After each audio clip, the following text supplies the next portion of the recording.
Welcome to the flowerschool.com video library. I'm Leanne Kessler, Director of the Floral Design Institute, and today I'm here to share with you a Great Gatsby inspired bridal bouquet.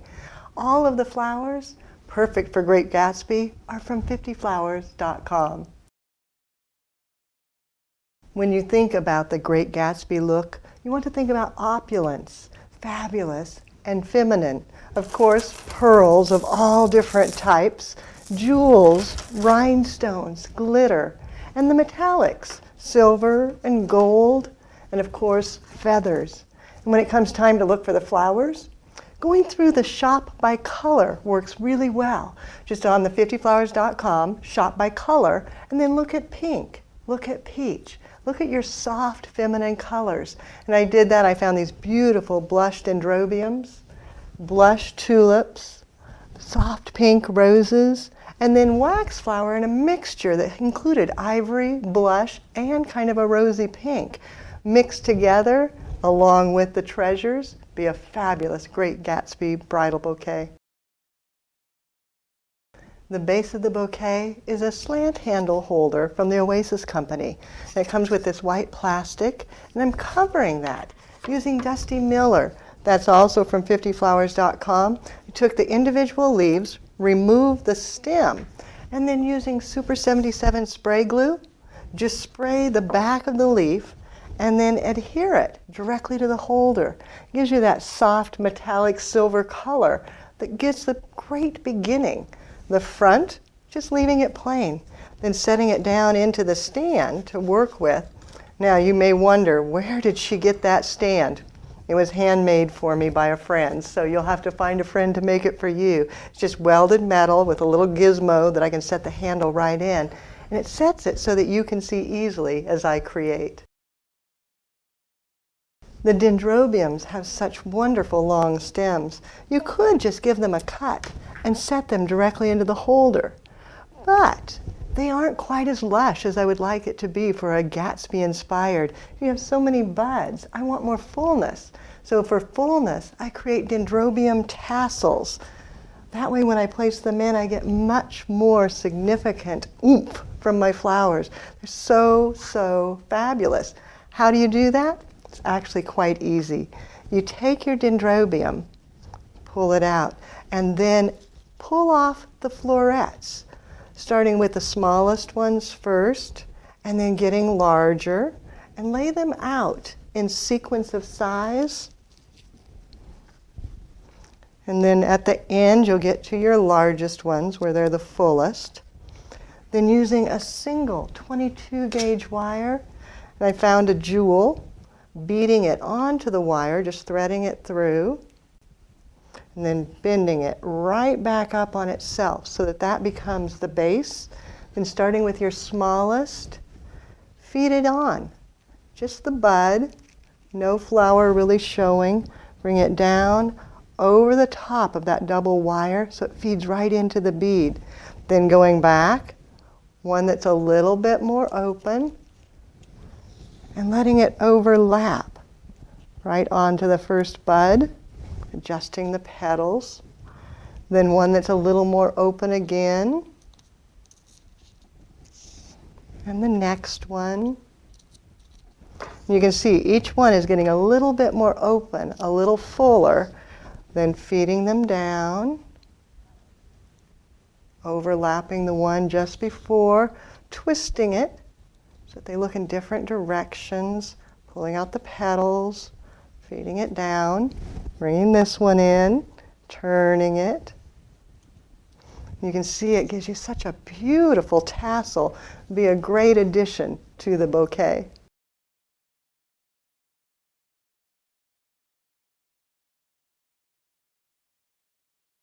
So I made 3 tassels to create the tail of the bouquet, and I just attached them together in my hand, holding them tightly, then using corsage tape. And I'm using white so it goes well with the dendrobiums, and just start taping it together. Now they're going to switch around, so I hold them down in front of me and tape them together, getting one long continual stem. Come on up all the way to the end. There we go. Then once they're secured together, this backbone can insert into the holder. You double check which way you want it to go, and then taking it and just letting it slide up from the bottom of the holder all the way through and out the top. If you don't have it come back out, it might fall out because you want it to be nice and secure. Then taking this end and folding it back down into the holder, that's what's going to make sure that it doesn't come loose.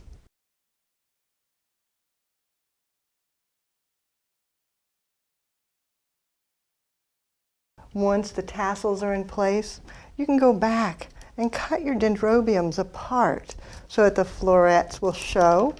Cutting it down, letting it come up to the top with just the buds, but then going back and adding in the florets so that it's fuller and lusher. Bringing some down towards the tassels, making sure they get in there well. Then again, maybe letting some of the buds come down towards the bottom.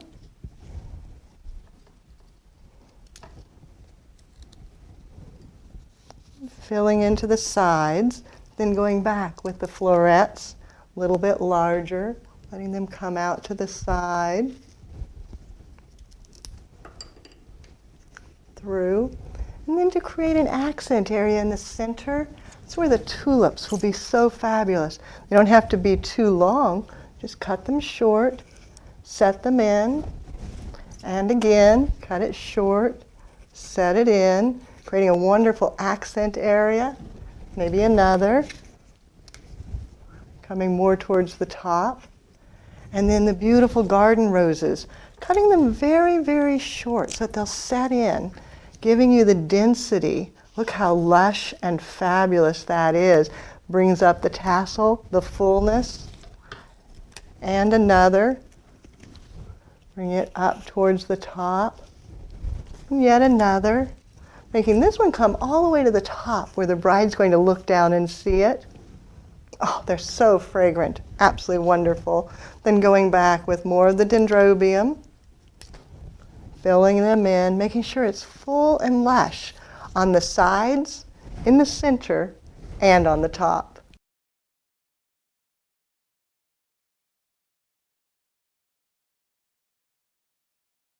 To finish, choose your favorite color of wax flower, be it the ivory, the light pink, the dark pink, and add it into the bouquet for just a little more fullness and texture. It makes the bouquet so much more interesting to have a variety of different materials. So the tulips, the roses, the orchids, and now a little bit of wax flower. Just breaking it down, taking the individual stems, and then tucking it down low so it comes out in between the blossoms. Enhancing, adds a little bit of contrast in color and a lot of contrast in texture, using longer pieces coming downward. Again, making sure it goes in deeply so it will drink water and also stay put well. Coming in, just kind of dividing your bloom so there's room. Over to the opposite side. And then even through the center and up into your accent area.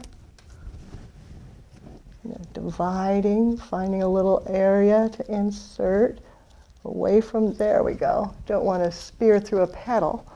And then coming back to the back side, making sure that all my mechanics are covered. No foam can show back here either. Because when the bride looks at it from this side, it's got to be equally as beautiful as it is from the front.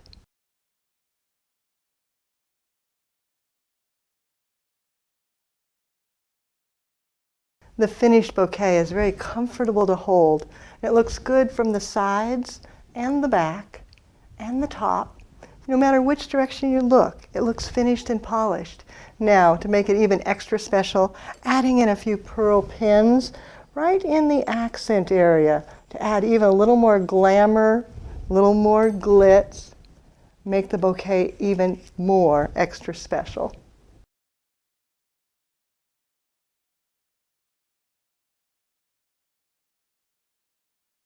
One of the joys of opening a box from 50flowers.com is just how much is there. Not only can you make the beautiful bridal bouquet, but you can go ahead and make up all of the bridesmaids bouquets, maybe hand ties to coordinate, and then you can do boutonnieres for the groom and the best man. Maybe the fathers and the mothers get a corsage, putting this all together, and then you'll still have plenty left for centerpieces. This one is one of my favorites, using the gold container so it picks up the metallics from the Great Gatsby look, and then it's nothing more than a hand tie of all the different colors of wax flower. So quick and easy. Then going back and adding to the Gatsby style by adding in feathers, just tucking them into place. Maybe even coming out towards the front, and the wax flower just holds everything in. And then going back with the Dendrobium Orchids, just giving it a cut and feeding it through. It goes right down into the water. If you want more of the florets to show, just cut out the buds, cutting from the top, and then giving it a cut, and then setting it in. So easy. I just love it, and so beautiful. So now it's your turn. Check out the 50flowers.com website, shop by color, figure out your flowers, and then have fun. You can do so many different things. If you have questions, you can reach me through the website at flowerschool.com or pick up the telephone at 1-800-819-8089. If it's easier, use my personal email. It's Leanne, Leanne, @floraldesigninstitute.com. Now it's your turn. Have fun and do something you love.